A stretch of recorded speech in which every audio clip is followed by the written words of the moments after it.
The words can make you, break you, they can heal your soul, they can damage you forever.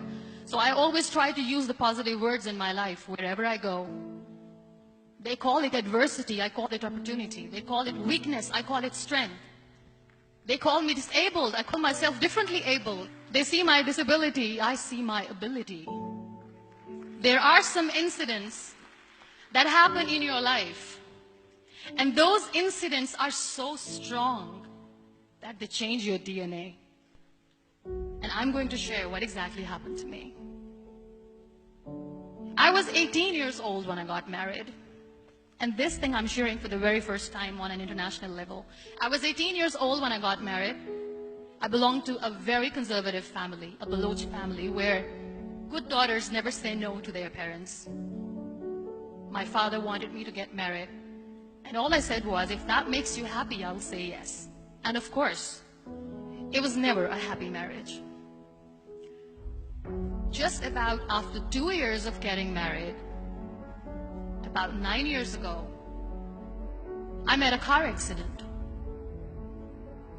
Somehow my husband fell asleep and the car fell in the ditch. He managed to jump out, saved himself. I'm happy for him. But I stayed inside the car and I sustained a lot of injuries. The list is a bit long. Radius ulna of my right arm were fractured. The wrist was fractured. Shoulder bone and collarbone were fractured. My whole rib cage got fractured. But that injury that changed me and my life completely as a person and my perception towards living my life was the spine injury. Many people came to rescue. They gave me CPR. They dragged me out of the car. And while they were dragging me out, I got the complete transection of my spinal cord. Those 2.5 months in the hospital were dreadful. I will not make up stories just to inspire you. I was at the verge of despair. One day, doctor came to me and he said, well, I heard that you wanted to be an artist, but you ended up being a housewife. I have a bad news for you. You won't be able to paint again because your wrist and your arm are so deformed, you won't be able to hold a pen again. And I stayed quiet. Next day, doctor came to me and said, your spine injury is so bad, you won't be able to walk again. I took a deep breath and I said, it's all right. The next day, doctor came to me and said, because of your spine injury and the fixation that you have in your back, you won't be able to give birth to a child again. That day, I was devastated.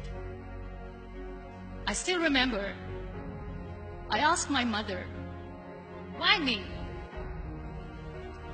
And that is where I started to question my existence. Why am I even alive? What's the point of living? I won't be able to be a mother again. And that was quite devastating for me. But then I realized there are so many children in the world, all they want is acceptance. So there is no point of crying, just go and adopt one.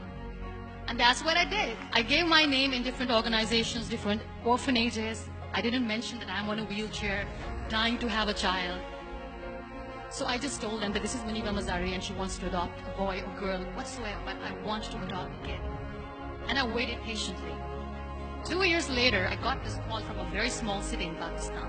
I got a call and they said, are you Muniba Mazari? There is a baby boy and would you like to adopt? And when I say yes, I could literally feel the labor pain. I said, yes, I am going to adopt him. I am coming to take him home. And when I reached there, the man was sitting and he was looking at me from head to toe. And in the back of my head, I kept thinking that, oh, he's going to say she's on the wheelchair. She doesn't deserve it. How is she going to take care of him? And I looked at him and I said, do not judge me because I'm on the wheelchair. But you know what he said? He said, I know you will be the best mother of this child. You both are lucky to have each other. And that day, I was 2 days old, and today he's 6. You know when you end up being on the wheelchair, what's the most painful thing? People think that they will not be accepted by the people because we, in the world of perfect people, are imperfect. So I decided to appear more in public.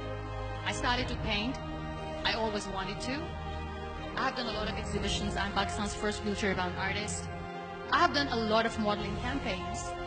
I became the National Goodwill Ambassador for UN Women Pakistan, and now I speak for the rights of women, children.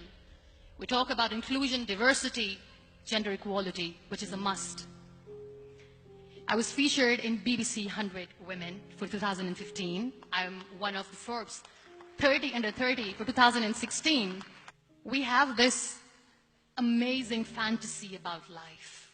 This is how things should work. This is my plan. It should go as per my plan. If that doesn't happen, we give up. So my dear friends, let me tell you one thing. I never wanted to be on the wheelchair. Never thought of being on the wheelchair. I was always aspiring to do bigger things, but had no idea that for that I had to pay the price to be where I am today. It's a very heavy price. It is okay to be scared. It is okay to cry. Everything is okay, but giving up should not be an option. They always say that failure is not an option. Failure should be an option, because when you fail, you get up, and then you fail, and then you get up, and that keeps you going. That's how humans are strong.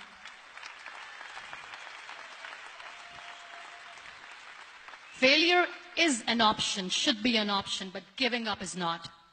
Never.